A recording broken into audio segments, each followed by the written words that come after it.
Hello બાળકો, virtual લર્નિંગમાં સ્વાગત છે. આપણે બેટા ધાતુ અધાતુવાળા પાઠની ચર્ચા કરીએ છીએ. ઓલરેડી 4 લેક્ચરની ચર્ચા કરી દીધી છે. આજે આપણે 5મા લેક્ચર તરફ આગળ જવું છે. ચોથા લેક્ચરમાં કયા કયા પ્રશ્નોની ચર્ચા કરી એની જરા વાત કરી લઈએ. આપણે કયા કયા પ્રશ્નોની ચર્ચા કરી હતી તો યાદ રાખો બેટા કે કોપરની હાઇડ્રોક્લોરિક એસિડ સાથેની પ્રક્રિયા સમજાવી હતી. પછી મેગ્નેશિયમની સલ્ફ્યુરિક એસિડ સાથેની પ્રક્રિયાની પણ ચર્ચા કરી હતી. સક્રિયતા શ્રેણીની ચર્ચા કરી. ત્યાર પછી વિસ્થાપન પ્રક્રિયાની ચર્ચા કરી. પછી પોટેશિયમ અને સોડિયમને શા માટે કેરોસીનમાં રાખવા પડે છે એની પણ ચર્ચા કરી. છેલ્લે પેલું એક્વારેઝિયા દ્રાવણની ચર્ચા કરી હતી. ઓકે, તો આજે બેટા શું કરવું છે આપણે કે કેટલાક તત્વોનો પ્રકાર અહીં લખું છું, પછી અહીં તત્વ લખું છું, એનો પરમાણુવીય ક્રમાંક લખું છું અને અહીં આપણે એની ઇલેક્ટ્રોન રચના ભણવાની છે.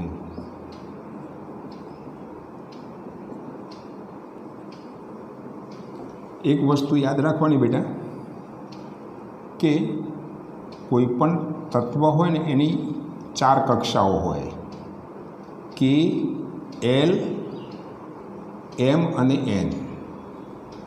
ક્લિયર? આપણે શું કરવું છે બેટા?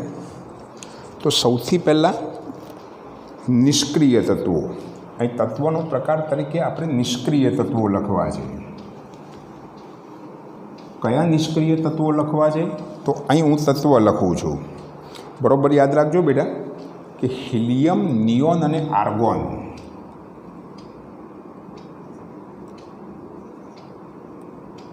હિલિયમ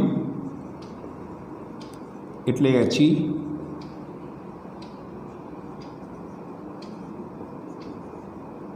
નિયોન એટલે Ne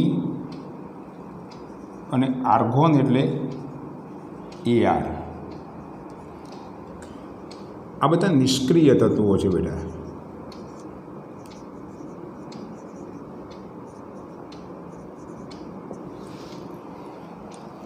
પછી અહીં આપણે બધા ધાતુઓ લખવા છે. સોડિયમ એટલે Na, મેગ્નેશિયમ એટલે Mg, એલ્યુમિનિયમ એટલે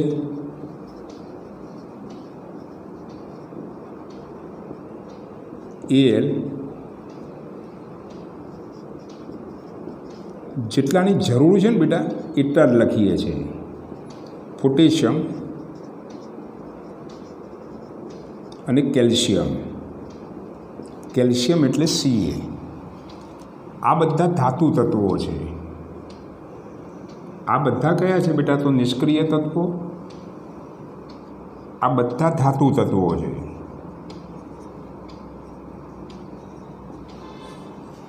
અહીં આપણે અધાતુ તત્વો લખવા છે. બરાબર?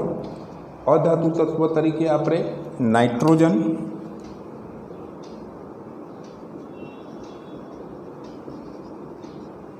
નાઇટ્રોજન એટલે N,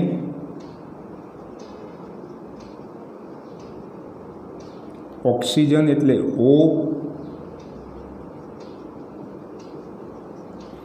ફ્લોરિન એટલે F,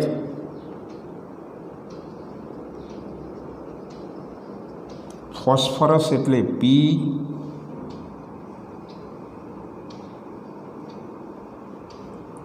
સલ્ફર એટલે S અને ક્લોરિન એટલે Cl. તમને હું કોઈ એક ઇલેક્ટ્રોન રચના સમજાવીશ ને એટલે બાકીની બધી ઇલેક્ટ્રોન રચનાઓ તમને આવડી જવાની છે બેટા. ઇલેક્ટ્રોન રચના છે ને એ હંમેશા 4 કક્ષાઓમાં ઇલેક્ટ્રોન ગોઠવાયેલા હોય. ઇલેક્ટ્રોન રચના કઈ કઈ કક્ષામાં ગોઠવાયેલા હોય તો કે, એલ, એમ અને એન. બરાબર.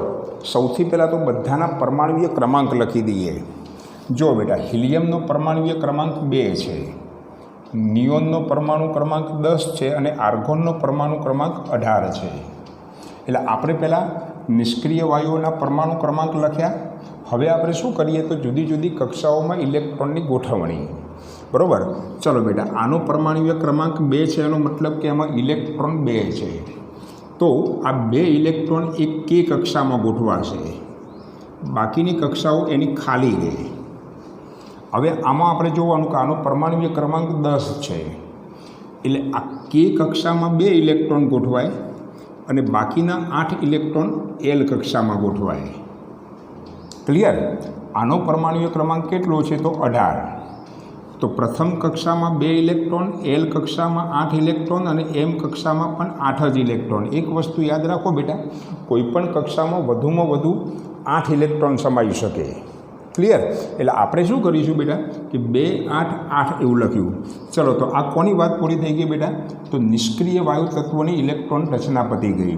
હવે આપણે સોડિયમ, મેગ્નેશિયમ, એલ્યુમિનિયમ, પોટેશિયમ અને કેલ્શિયમના પહેલાં પરમાણુ ક્રમાંક લખી દઈએ. પોટેશિયમનો પરમાણુ ક્રમાંક 11 છે, મેગ્નેશિયમનો 12 છે, એલ્યુમિનિયમનો 13 છે, પોટેશિયમનો 19 છે અને કેલ્શિયમનો 20 પરમાણુય ક્રમાંક છે. ક્લિયર? પોટેશિયમનો 19 છે, બિલકુલ સામે લખીએ.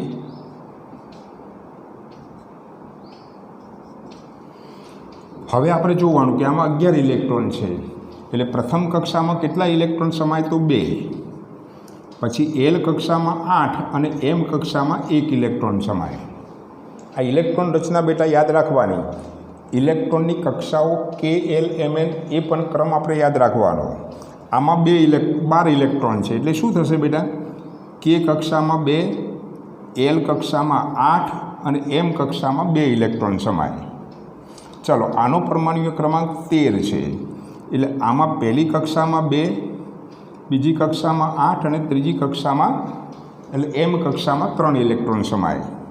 આનો 19 છે, એટલે આપણે શું કરવું પડે બેટા? જો 2 અને 8, 10. હવે શું થયું કે 9 બચ્યા, તો એમ કક્ષામાં 8 ઇલેક્ટ્રોન અને એન કક્ષામાં 1 ઇલેક્ટ્રોન સમાય. આનો 20 છે, તો શું થાય? 2, 8, 8 અને 2 થાય. બોલો, ક્લિયર? બરાબર. હવે એ જ રીતે આપણે nitrogen, oxygen, fluorine, phosphorus, sulphur અને ક્લોરિન. ચલો, આ નાઇટ્રોજનનો પરમાણુ ક્રમાંક 7 છે, નાઇટ્રોજનનો. ઓક્સિજનનો 8 છે, ફ્લોરિનનો 9 છે, ફોસ્ફરસનો 15 છે, સલ્ફરનો 16 છે અને ક્લોરિનનો 17 છે. ચલો બેટા, આપણે નાઇટ્રોજનની ઇલેક્ટ્રોન રચના લખવી હોય તો પહેલી કક્ષામાં કે કક્ષામાં 2 અને એલ કક્ષામાં 5 ઇલેક્ટ્રોન. આમાં શું થશે બેટા? તો 2 અને 6 થાય. આનું શું થાય? તો 2 અને 7 થાય. કોનું? તો ફ્લોરિનનું. ચલો, હવે આપણે કોની વાત કરીએ? ફોસ્ફરસ. આમાં 15 છે, તો આપણે શું કરવું પડે બેટા? 2 અને 8, 10 અને આ કક્ષામાં 5 ઇલેક્ટ્રોન. ક્લિયર? પછી સલ્ફર. તો સલ્ફરનું 16 છે, તો શું થાય? 2, 8 અને 6 થાય અને છેલ્લાનું 2, 8 અને 17 છે, એટલું 7 થાય. ક્લિયર? આ બધા ખાસ તમારે યાદ રાખવાના છે બેટા. સોડિયમની ઇલેક્ટ્રોન રચના 2, 8, 1, એનો મતલબ કે એની એમ કક્ષામાં 1 ઇલેક્ટ્રોન સમાય. પછી આ ક્લોરિન, આ બધાની ઇલેક્ટ્રોન રચના ખાસ યાદ રાખવાની કે જેની એમ કક્ષામાં 7 ઇલેક્ટ્રોન છે. બરાબર. પછી હિલિયમ, નિયોન અને આર્ગોનની ઇલેક્ટ્રોન રચના પણ તમારે યાદ રાખવાની. હિલિયમમાં 2 છે, નિયોનમાં 10 છે, આર્ગોનમાં 8 છે. બીજી વાત તમને એ પણ જરા યાદ કરાવી દઉં, 9મું ધોરણ થોડું, કે છેલ્લી કક્ષામાં જો 8 ઇલેક્ટ્રોન હોય તો એ કક્ષા ઇલેક્ટ્રોનથી પૂર્ણ ભરાયેલી છે એવું કહી શકાય. પણ છેલ્લી કક્ષામાં જો 1, 2 કે 3 ઇલેક્ટ્રોન હોય, જુઓ બેટા, અહીં સોડિયમ, મેગ્નેશિયમ અને એલ્યુમિનિયમ 3 પરમાણુ એવા છે. સોડિયમ, મેગ્નેશિયમ અને એલ્યુમિનિયમ આ 3 પરમાણુ એવા છે કે એની બાહ્ય કક્ષામાં 1, 2 અને 3 ઇલેક્ટ્રોન છે.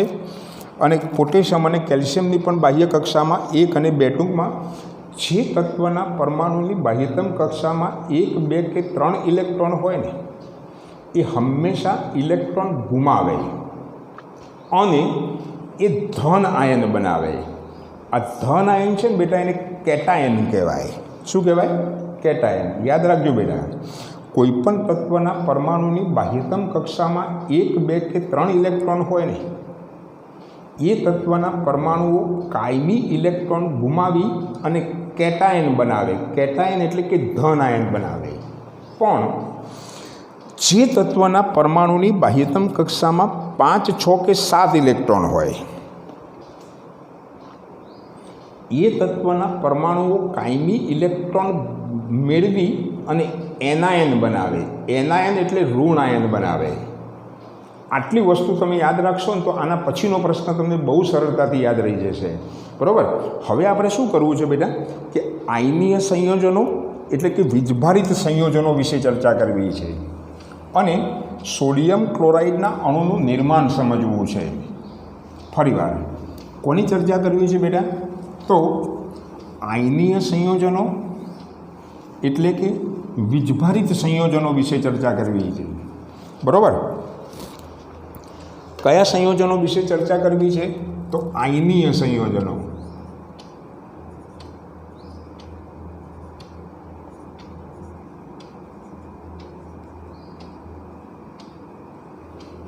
એટલે કે વીજભારિત સંયોજનો વિશે વાત કરવી છે. આપણે આયનીય સંયોજનો કોને કહેવાય એ થોડીક વાર પછી. બરાબર. આપણે શું કરવું છે બેટા? સૌથી પહેલાં તો સોડિયમ ક્લોરાઇડના અણુનું નિર્માણ સમજવું છે.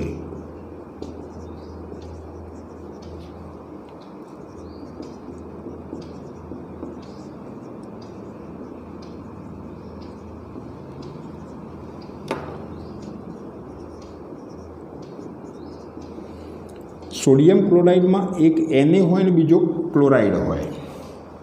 ધ્યાન આપજો બેટા. તમારે અહીં શબ્દોમાં શું લખવાનું છે એ થોડીક વાર પછી. અહીં પહેલાં હું તમને સમજાવું કે સોડિયમ પરમાણુ છે ને, હમણાં જ લખ્યું હતું, એનો પરમાણુય ક્રમાંક 11 છે. એટલે એની K કક્ષામાં 2, L કક્ષામાં 8 અને M કક્ષામાં 1 ઇલેક્ટ્રોન સમાયેલો છે. એટલે આપણે આવું લખવાનું કે સોડિયમનો પરમાણુ ક્રમાંક 11 છે, તેની M કક્ષામાં 1 ઇલેક્ટ્રોન આવેલો છે. ફરીવાર તેની M કક્ષામાં કેટલા ઇલેક્ટ્રોન આવેલો છે? તો બેટા 1 ઇલેક્ટ્રોન આવેલો છે. તો આ સોડિયમ પરમાણુ શું કરશે? તો પોતાની M કક્ષાનો 1 ઇલેક્ટ્રોન ગુમાવે. જોજો બેટા, એ 1 ઇલેક્ટ્રોન ગુમાવશે એટલે થશે શું? તો 1 ઇલેક્ટ્રોન ગુમાવે એટલે 2 અને 8 ઇલેક્ટ્રોન. એનો મતલબ કે 1 ઇલેક્ટ્રોન ગુમાવ્યો એટલે કે એ સોડિયમ કેટાયનમાં રૂપાંતર પામે, એને પ્લસમાં રૂપાંતર પામે. ગુમાવેલો ઇલેક્ટ્રોન પ્લસ કરીને ઇલેક્ટ્રોન લખવાનો. ફરીવાર સોડિયમનો પરમાણુ ક્રમાંક 11, તેની M કક્ષામાં 1 ઇલેક્ટ્રોન. સોડિયમ પરમાણુ તેની M કક્ષાનો 1 ઇલેક્ટ્રોન ગુમાવી અને સોડિયમ કેટાયન એટલે કે એને પ્લસમાં રૂપાંતર પામે છે. પછી તમારે આ સમીકરણ નીચે લખવાનું. બોલો, ક્લિયર? સિમ્પલ છે. ચલો, આ જ પ્રમાણે હવે બીજું શું આવે બેટા સોડિયમ પરમાણુમાં? સોડિયમ ક્લોરાઇડમાં ક્લોરીન પરમાણુ. ચલો, ક્લોરીન પરમાણુ છે એનો પરમાણુ ક્રમાંક 17 છે. એટલે હવે શું થશે બેટા કે આમાં છેલ્લી કક્ષામાં 7 ઇલેક્ટ્રોન છે. મેં તમને હમણાં જ સમજાવ્યું કે છેલ્લી કક્ષામાં 5, 6 કે 7 ઇલેક્ટ્રોન હોય ને કાયમી ઇલેક્ટ્રોન મેળવી અને એનાયન બનાવે. એનો મતલબ કે ક્લોરીન પરમાણુ છે એની M કક્ષામાં 7 ઇલેક્ટ્રોન છે. ક્લોરીન પરમાણુ 1 ઇલેક્ટ્રોન મેળવશે અને ક્લોરાઇડ એનાયનમાં રૂપાંતર પામે. એટલે એની ઇલેક્ટ્રોન રચના હવે કેટલી થઈ જાય બેટા? તો 2, 8 અને 8 થાય. અહીં શું લખવાનું એ ખબર પડી ને બેટા? બહુ સિમ્પલ વસ્તુ છે. ફરી એકવાર અહીં શું લખવાનું હું તમને સમજાવી દઉં. આ ખૂબ અગત્યનો પ્રશ્ન છે બેટા. સોડિયમનો પરમાણુ ક્રમાંક 281 છે. સોડિયમ પરમાણુ તેની એમ કક્ષાનો એક ઇલેક્ટ્રોન ગુમાવી અને સોડિયમ કેટાયનમાં રૂપાંતર પામે છે, જેની ઇલેક્ટ્રોન રચના 2 અને 8 છે. ચલો, વાત પૂરી થઈ ગઈ. અને પછી તમારે આ સમીકરણ લખી દેવાનું. બીજી વાત, ક્લોરીન પરમાણુ છે, એનો પરમાણુ ક્રમાંક 17 છે. ક્લોરીન પરમાણુ તેની એમ કક્ષામાં 7 ઇલેક્ટ્રોન ધરાવે છે. તે એક ઇલેક્ટ્રોન મેળવી અને ક્લોરાઇડ એનાઇનમાં રૂપાંતર પામે છે, જેની ઇલેક્ટ્રોન રચના 2, 8, 8 છે. બોલો, ક્લિયર? હવે શું થયું બેટા કે તમે જુઓ બેટા, હવે એને છે એને પ્લસમાં રૂપાંતર પામ્યું, Cl એ Cl માઇનસમાં રૂપાંતર પામ્યું. તો એને પ્લસ અને Cl માઇનસ એ તો વિરુદ્ધ વીજભાર ધરાવતા આયનો છે. એટલે અહીં આપણે લખવાનું કે એને પ્લસ અને Cl માઇનસ એ વિરુદ્ધ વીજભારો ધરાવે છે.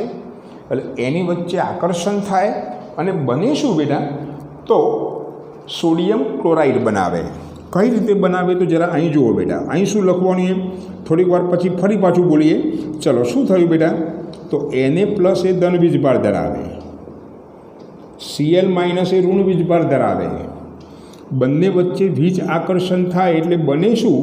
તો એને પ્લસ Cl માઇનસ આયન બનાવે. હવે આનો એક પ્લસ વીજભાર, બીજો આનો એક માઇનસ વીજભાર. બંને વીજભારો શું થાય બેટા? તો એકબીજાની અસરને નાબૂદ કરે એટલે છેવટે બની જાય સોડિયમ ક્લોરાઇડ. ક્લિયર? તો અહીં જરા બરોબર યાદ રાખો બેટા. અહીં શું લખવાનું છે કે સોડિયમ ધન આયન અને ક્લોરીન ઋણ આયન છે, એટલે કે વિરુદ્ધ વીજભારો ધરાવે છે. તેમની વચ્ચે વીજ આકર્ષણ બળ પેદા થાય અને સોડિયમ ક્લોરાઇડ બનાવે છે. સોડિયમ ક્લોરાઇડ હંમેશા વિરુદ્ધ વીજભાર ધરાવતા આયનોનું એક જોડકું છે. પણ આનો એક પ્લસ વીજભાર, આનો એક માઇનસ વીજભાર હોવાથી બંનેની અસર નાબૂદ થાય એટલે ઉપર વીજભાર લખવામાં આવતો નથી. બરાબર? એટલે કે આપણે એને NaCl તરીકે જ ઓળખીશું. બોલો, ક્લિયર બેટા? તો Na પ્લસ અને Cl માઇનસ બંને એકબીજા સાથે જોડાય તો NaCl બને. આપણો મૂળભૂત મુદ્દો એ હતો કે સોડિયમ ક્લોરાઇડના અણુનું નિર્માણ કઈ રીતે થાય. બોલો બેટા, તમને આવડી જાય એવું છે? તો અહીંયા આપણે શું લખવાનું બેટા? ફરી એક વખત, સોડિયમનો પરમાણુય ક્રમાંક 11, તેની એમ કક્ષામાં એક ઇલેક્ટ્રોન ગુમાવીને સોડિયમ કેટાયનમાં રૂપાંતર પામે, જેની ઇલેક્ટ્રોન રચના 2 અને 8 છે. પછી આપણા સમીકરણ લખી દેવાનું. ચલો, એ જ રીતે ક્લોરીનનો પરમાણુ ક્રમાંક 17, તેની એમ કક્ષામાં 7 ઇલેક્ટ્રોન, તેથી તે એક ઇલેક્ટ્રોન મેળવી અને ક્લોરાઇડ એનાઇનમાં રૂપાંતર પામે, જેની ઇલેક્ટ્રોન રચના 2, 8, 8 છે. અને પછી તમારા સમીકરણ લખી દેવાનું. પછી અહીં શું લખવાનું કે Na પ્લસ અને Cl માઇનસ વિરુદ્ધ વીજભાર ધરાવતા આયનો છે. તેમની વચ્ચે વીજ આકર્ષણ બળ ઉત્પન્ન થાય અને સોડિયમ ક્લોરાઇડ બને છે. અને પછી તમારે આ સમીકરણ લખી દેવાનું. બરાબર? બરાબર. તો અહીં Na પ્લસ અને Cl માઇનસ વચ્ચે જે બંધ બને ને એ બંધને આયનીય બંધ કહેવાય. અને આયનીય બંધથી જે સંયોજનો બને ને એને આયનીય સંયોજનો અથવા તો વીજભારિત સંયોજનો કહેવાય. હવે તમારે અહીં જોવાનું બેટા કે આ Na પોતે ધાતુ છે, ક્લોરીન અધાતુ છે. ખરેખર શું થયું બેટા? તો Na પ્લસ એ જે એક ઇલેક્ટ્રોન ગુમાવ્યો ને એ ગુમાવેલો ઇલેક્ટ્રોન ક્લોરીન પરમાણુ મેળવે એટલે આ ગુમાવે છે એટલે આ ધન આયનમાં રૂપાંતર પામે. ક્લોરીન ઇલેક્ટ્રોન મેળવે છે એટલે ક્લોરીન ઋણ આયનમાં રૂપાંતર પામે.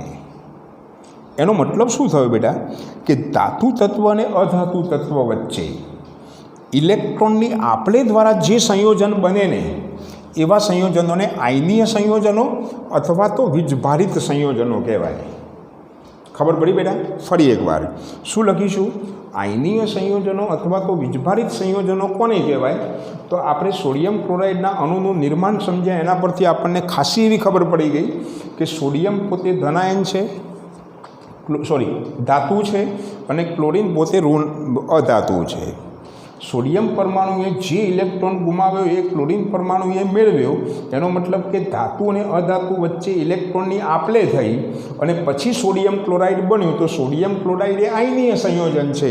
તો આયનીય સંયોજન અથવા તો વીજભારિત સંયોજનની વ્યાખ્યા લખવી હોય તો બહુ સિમ્પલ, કે ધાતુ અને અધાતુ વચ્ચે ઇલેક્ટ્રોનની આપલે દ્વારા જે સંયોજન બને ને એવા સંયોજનોને આયનીય સંયોજન અથવા તો વીજભારિત સંયોજન કહેવાય. આયનીય સંયોજનો વચ્ચે જે બંધ બને એને આયનીય બંધ કહેવાય. ઘણી વખત એને આયનિક બંધ પણ કહેવામાં આવે છે. બરાબર. અહીં ખરેખર શું થયું બેટા, કે એને ઇલેક્ટ્રોન જે ગુમાવ્યો એ ક્લોરીન પરમાણુ એ મેળવ્યો. બરાબર. જો તમારે ઇલેક્ટ્રોનની આપલે દ્વારા દર્શાવવું હોય તો તમારે અહીં જોવાનું કે સોડિયમ પરમાણુની આસપાસ એક ઇલેક્ટ્રોન છે, એને હું પ્લસ વડે દર્શાવું. ધ્યાન આપજો બેટા. ક્લોરીન પરમાણુની છેલ્લી કક્ષામાં કેટલા ઇલેક્ટ્રોન છે? તો 7 ઇલેક્ટ્રોન. એ 7 ઇલેક્ટ્રોન આપણે અહીં બતાવી દઈએ ટપકા વડે. ક્લિયર? તો થયું શું બેટા, કે આ એને છે ને એનો એક ઇલેક્ટ્રોન ક્યાં જતો રહે?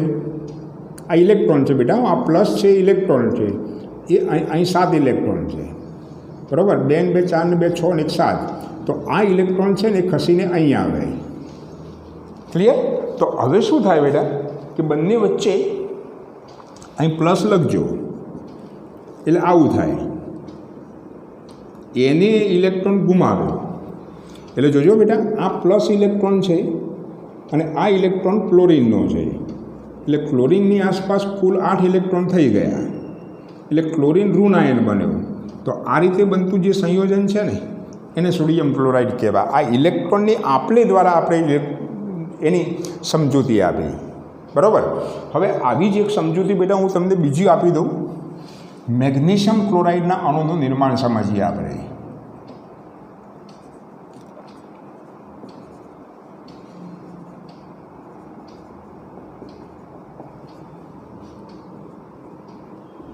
મેગ્નેશિયમ ક્લોરાઇડનું અણુસૂત્ર MgCl2.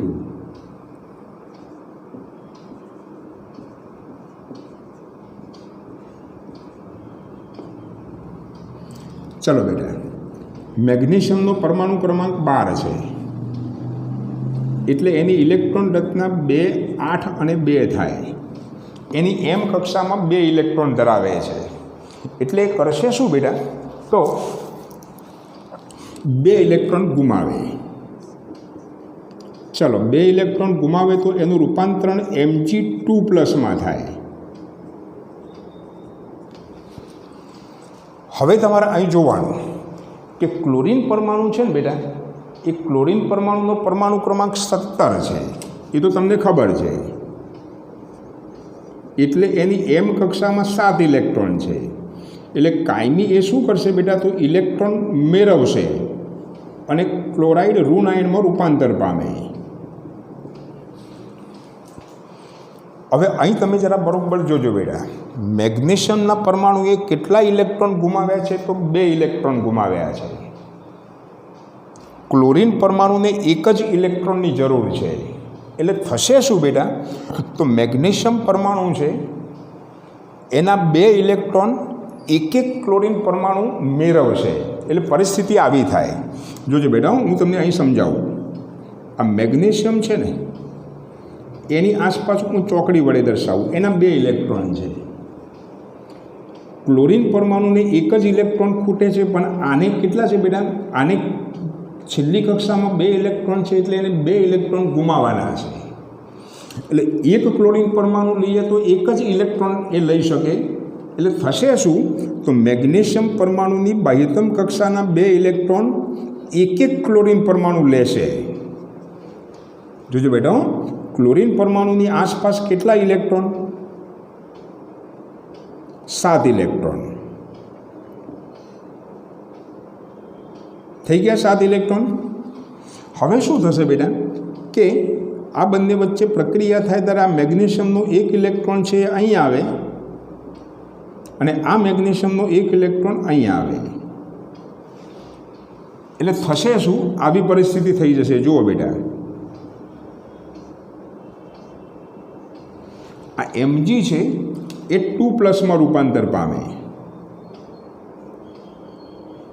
આ ક્લોરીન છે, પણ ક્લોરીનના કેટલા પરમાણુ? તો 2 પરમાણુ. તો અહીં શું થશે બેટા કે ક્લોરીનની આસપાસ 1 2 3 4 5 અને 6 અને 7 ઇલેક્ટ્રોન તો હતા.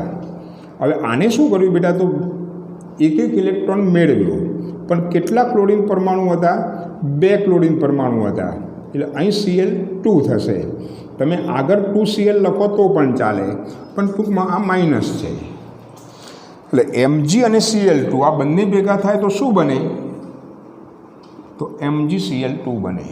આ રીતે મેગ્નેશિયમ ક્લોરાઇડના અણુનું તમે નિર્માણ સમજાવી શકો.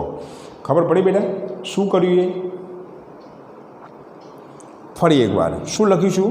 મેગ્નેશિયમ ક્લોરાઇડના અણુનું નિર્માણ સમજાવો તો ઉપર શું લખવાનું એ ખબર પડી કે મેગ્નેશિયમનો પરમાણુ ક્રમાંક 12 માટે એની ઇલેક્ટ્રોન રચના 2 8 2 છે. તે 2 ઇલેક્ટ્રોન ગુમાવીને મેગ્નેશિયમ ધન આયનમાં રૂપાંતર પામે છે.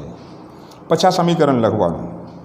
ક્લોરીનનો પરમાણુ ક્રમાંક 17, તેની M કક્ષામાં 7 ઇલેક્ટ્રોન 1 ઇલેક્ટ્રોન મેળવી ક્લોરાઇડ ઋણ આયનમાં રૂપાંતર પામે છે. ક્લિયર? ઓકે. તો પછી આ સમીકરણ લખવાનું. હવે લખવાનું કે મેગ્નેશિયમ પરમાણુના 2 ઇલેક્ટ્રોન 1 ક્લોરીન પરમાણુ મેળવશે અને મેગ્નેશિયમ ક્લોરાઇડનું નિર્માણ થશે. તો આ રીતે મેગ્નેશિયમ ક્લોરાઇડના અણુનું નિર્માણ તમારે સમજાવી દેવાનું. આ ઇલેક્ટ્રોનની આપણે ખાસ સમજજો. બરાબર? તો આપણે આજે શું કર્યું બેટા? તો ધાતુ અને અધાતુ બંને વચ્ચેનો તફાવત, ધાતુ નિષ્ક્રિય તત્વો, પોઈન્ટ્સ ટુ રિમેમ્બર, યાદ રાખો બેટા.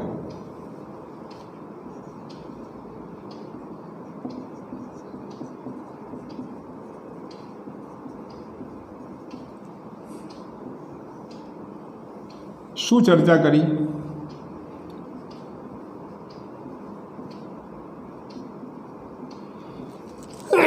નિષ્ક્રિય તત્વો,